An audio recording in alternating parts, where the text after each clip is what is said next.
अगर मैं बोलूं कि आपके म्यूचुअल फंड पोर्टफोलियो में सिर्फ 3 म्यूचुअल फंड्स की ज़रूरत है आपके पूरे लाइफ लॉन्ग के लिए, तो आप लोग मुझे ऐसा ही लुक देंगे ना? इस वीडियो में मैं ऐसे ही 3 चुने हुए म्यूचुअल फंड्स के बारे में डिस्कशन करूंगा जो कि आपके पोर्टफोलियो में होने चाहिए, और साथ ही साथ मैं आपके एज वाइज कैसे फंड को एलोकेट करना है मैं इस चीज को भी बताऊंगा। तो वीडियो को आप पूरा कंप्लीट देखिएगा, बहुत ही इंफॉर्मेटिव वीडियो होने वाली है। फ्रेंड्स, हम अपने म्यूचुअल फंड पोर्टफोलियो से क्या चाहते हैं कि ये सबसे पहले तो एक अच्छा रिटर्न हमको ऑफर करे, यानी कि साल का 15 से 20% रिटर्न एक अच्छा रिटर्न माना जाएगा म्यूचुअल फंड पोर्टफोलियो के लिए। दूसरा, लेस वोलेटाइल हो, मार्केट के अप्स एंड डाउन से हमारे पोर्टफोलियो पे बहुत ज्यादा इम्पैक्ट नहीं पड़ना चाहिए। ये भी एक बहुत इंपॉर्टेंट फैक्टर है एक अच्छे म्यूचुअल फंड पोर्टफोलियो का। तीसरी और बहुत ही इंपॉर्टेंट चीज है कि हमको कोशिश ये करनी है कि म्यूचुअल फंड हाउसेस को कम पैसा जाए, यानी कि एक्सपेंस रेशियोज को कम हमको पे करना है। ये 3 चीजें हैं जो हम एक म्यूचुअल फंड पोर्टफोलियो से चाहते हैं।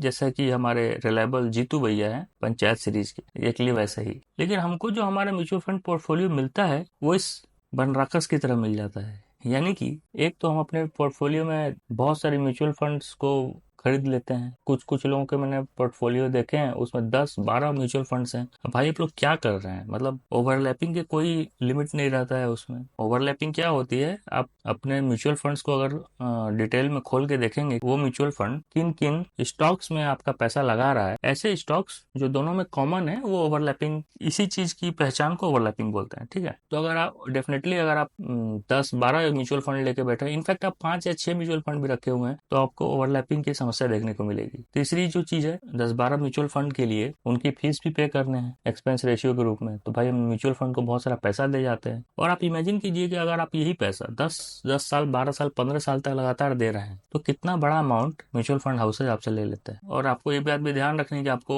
LTCG long term capital gain tax भी देने हैं। तो आप इन सब चीजों को ध्यान दें, और अगर आप इतना ज्यादा डाइवर्सिफाई कर देंगे अपने पोर्टफोलियो को, म्यूचुअल फंड इंडस्ट्री के जो भी इस म्यूचुअल फंड है सब आपके पोर्टफोलियो में अगर रख लेंगे, तो ऑब्वियसली आपको बिलो एवरेज रिटर्न मिलने वाले हैं। इस बात से कोई इनकार नहीं कर सकता। तो हमको अपने पोर्टफोलियो को बनराकस नहीं बनाना है, हमको अपने पोर्टफोलियो को जीतू भैया की तरह बनाना है, और ऑब्वियसली अच्छा रिटर्न देने वाले। ठीक है, इसके लिए हमको अपने पोर्टफोलियो में सिर्फ 3 म्यूचुअल फंड्स रखने की जरूरत है throughout our life, nothing more nothing less. ये 3 टाइप के म्यूचुअल फंड्स आपको नहीं स्टेबिलिटी देंगे बल्कि एक बहुत अच्छा रिटर्न निकाल करके देंगे लॉन्ग टर्म में। तो अब चलिए हम बात करते हैं वो 3 म्यूचुअल फंड टाइप्स कौन कौन से हैं जो आपके पास पोर्टफोलियो में होने चाहिए। जो सबसे पहला म्यूचुअल फंड मैं आपके लिए लेके आया हूँ वो इंडेक्स फंड है। मैं इसे एक एवरग्रीन फंड मानता हूँ। आप अगर हिस्टोरिकल डेटा को देखते हैं तो आप इंडेक्स फंड में इन्वेस्ट करके 12-13% का रिटर्न आराम से निकाल सकते हैं एक लॉन्ग टर्म में। इंडेक्स फंड की 2 बातें ऐसी हैं जो मुझे बहुत ज्यादा अच्छी लगती हैं। पहली बात ये होती है कि आप चाहो तो किसी भी फंड हाउस का फंड ले सकते हो,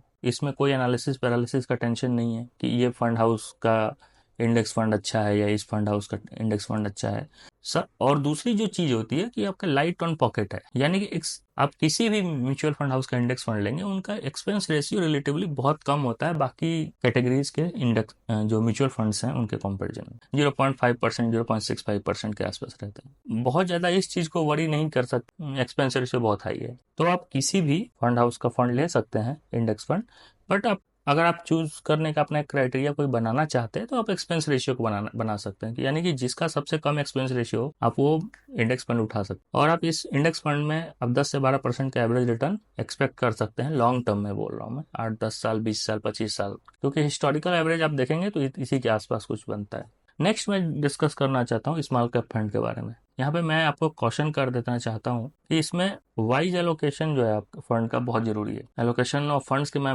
डिटेल में आगे बात करने वाला हूँ, तो आप वीडियो में पूरा बने रहिए। इसकी स्पेशलिटी क्या होती है कि ये आपको अल्फा रिटर्न देते हैं, यानी कि ये वो फंड्स हैं जो आपको हेल्प करेंगे थोड़ा एक्स्ट्रा रिटर्न जनरेट करने के लिए in comparison to index fund. इसमें आप क्या एक्सपेक्टेशन अपना रख सकते हैं, लॉन्ग टर्म में 15% से ज्यादा का एवरेज रिटर्न लॉन्ग टर्म में स्मॉल कैप इन जो फंड्स है आपको दिए हुए हैं। बहुत सारे इन्वेस्टर्स स्मॉल कैप फंड्स में इन्वेस्ट नहीं करना चाहते क्योंकि एक वोलेटाइल होता है। लेकिन मैं आपको एज वाइज डिटेल में आगे आपको डिस्कस करूंगा कि आपको फंड एलोकेशन कैसे करना है। तीसरा फंड जो कि हर एक इन्वेस्टर के पोर्टफोलियो में होना ही चाहिए वो है एक लॉन्ग टर्म डेट फंड, जो कि लो रिस्क के साथ साथ आपको म्यूचुअल फंड पोर्टफोलियो को कम वोलेटिलिटी देता है। इसका एक्सपेक्टेशन आप रख सकते हैं कि आप 8% का एवरेज ईयरली रिटर्न इसमें से आपको मिल जाएगा लॉन्ग रन में। मैं आपको कुछ डेट फंड्स के एक लिस्ट जो है लिंक मैं आपको डिस्क्रिप्शन में दे दूंगा, ताकि आप एक डेट फंड को कैसे चूज कर सकते हैं आप उसमें से देख सकते हैं। थैंक्स बोलने की कोई जरूरत नहीं है।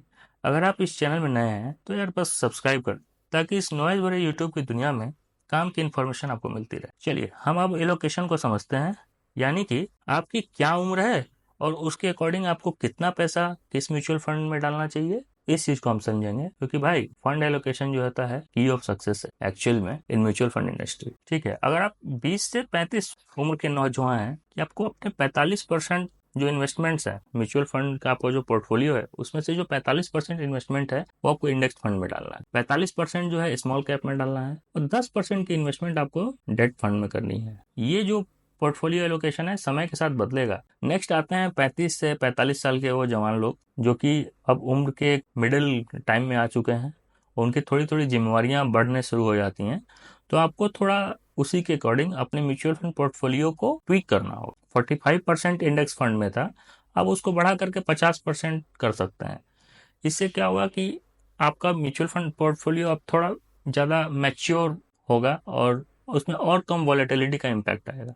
40% अभी भी आप स्मॉल कैप फंड्स में इन्वेस्ट कर सकते हैं, उससे आपको एक अल्फा रिटर्न जनरेट होकर मिलेगा, और 10% आप डेट में बने रह सकते हैं। अगर आप 45 से 55 के उम्र के हैं, 55% के आसपास अपने इंडेक्स फंड में इन्वेस्ट करना चाहिए। स्मॉल कैप में आपका एलोकेशन और कम होना चाहिए in comparison to rest of the portfolio. 30% में आइडियली बोलूंगा कि 30% से ज़्यादा नहीं रखिए। 15% आपका डेट में होना चाहिए। डेट क्या करता है, आपको एक बैलेंस प्रोवाइड करता है आपके ओवरऑल पोर्टफोलियो। आपकी उम्र जितनी बढ़ती जाए आप उतना ज़्यादा डेट में और इंडेक्स की तरफ स्विच कीजिए। स्मॉल कैप जैसे जो वोलेटाइल और हाई रिस्क इन्वेस्टमेंट स्कीम्स हैं उससे आप थोड़ा कम एक्सपोजर रखिए। नेक्स्ट आते हैं 55 प्लस के जो लोग। 55 प्लस में आप 55 जो सीनियर सिटीजन हैं हमारे 60 प्लस भी हैं, वो लोग भी इंक्लूडेड हैं।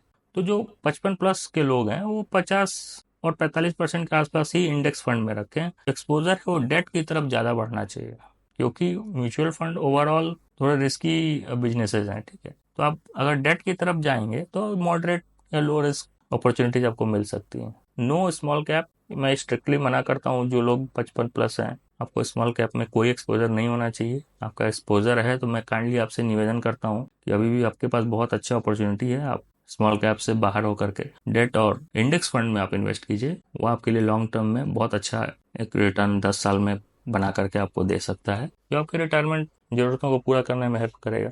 एक और चीज़ मैं यहाँ बोलूँगा कि आप 60 प्लस हैं अगर, तो आपके पास एफडीज का ऑप्शन जरूर खुला हुआ है, और वो बहुत अच्छा है एक सीनियर सिटीजन्स के लिए पर्टिकुलरली बहुत अच्छा है, वो इन्वेस्टमेंट अपॉर्चुनिटीज़ हैं।